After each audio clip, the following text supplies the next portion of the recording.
Assalamualaikum warahmatullahi wabarakatuh. Salam sejahtera untuk kita semua. Perkenalkan, nama saya Maria Nona Yovani dengan NIM 2404010421.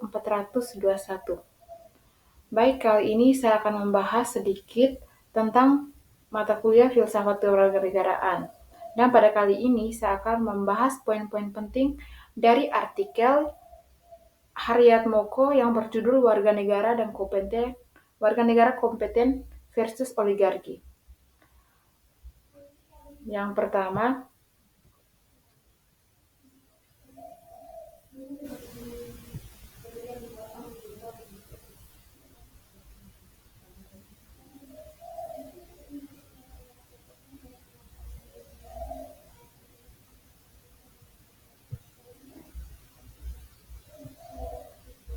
pertama, yang saya paham tentang warga negara kompeten berdasarkan artikel karya Haryat Moko yang berjudul Warga Negara Kompeten versus Oligarki.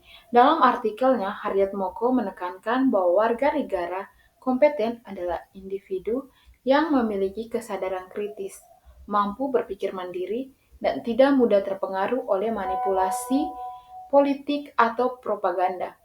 Mereka aktif dalam kehidupan publik, memahami hak dan tanggung jawabnya, serta berani mengambil sikap untuk memperjuangkan kepentingan bersama. Warga negara kompeten tidak hanya menjadi objek kebijakan, tetapi juga subjek yang berperan dalam proses demokrasi.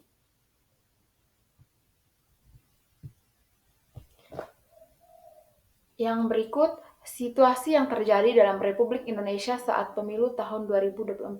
Jadi pada situasi ini saya memilih masalah yang mencuat dalam pemilu 2024 adalah salah satunya yaitu dugaan penyalahgunaan fasilitas negara oleh pejabat publik untuk kepentingan kampanye.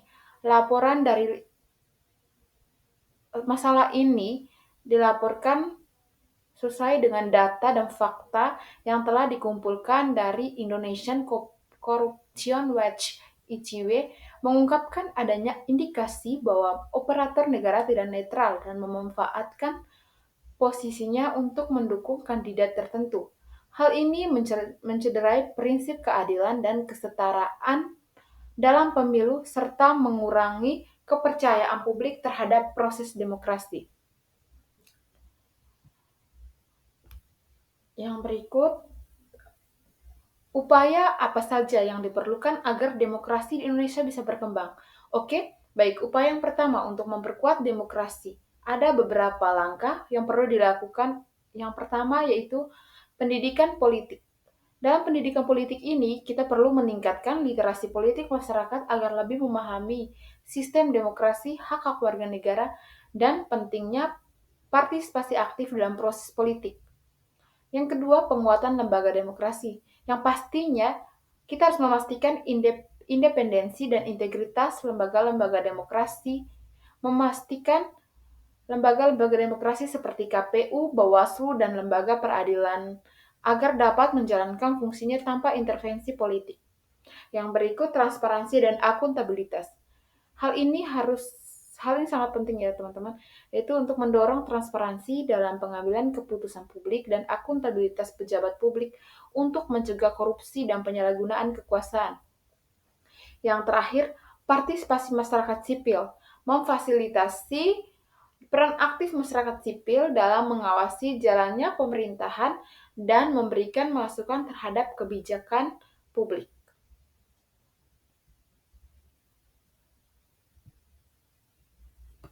Yang berikut, mengapa warga negara itu harus kompeten di dalam konteks republik?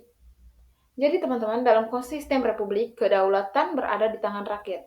Jadi, oleh karena itu, keberadaan warga negara yang kompeten sangat penting untuk memastikan bahwa kekuasaan dijalankan sesuai dengan kehendak rakyat. Warga negara yang kritis dan aktif dapat mencegah terjadinya penyeimbang kekuasaan, terjadinya penyalahgunaan wewenang, dan memastikan bahwa kebijakan publik berpihak pada kepentingan umum. Yang terakhir, bagaimana mewujudkan warga negara kompeten?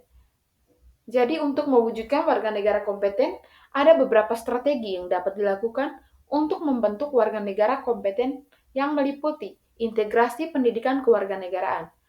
Misalnya mengintegrasikan pendidikan kewarganegaraan dalam kurikulum pendidikan formal untuk membentuk karakter dan kesadaran politik sejak dini.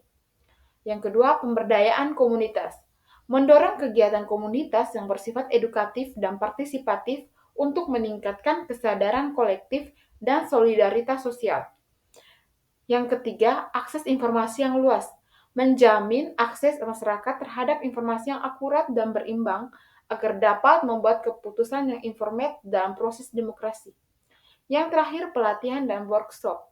Penyelenggaraan pelatihan dan workshop yang bertujuan untuk meningkatkan kapasitas analisis kritis dan keterampilan advokasi masyarakat.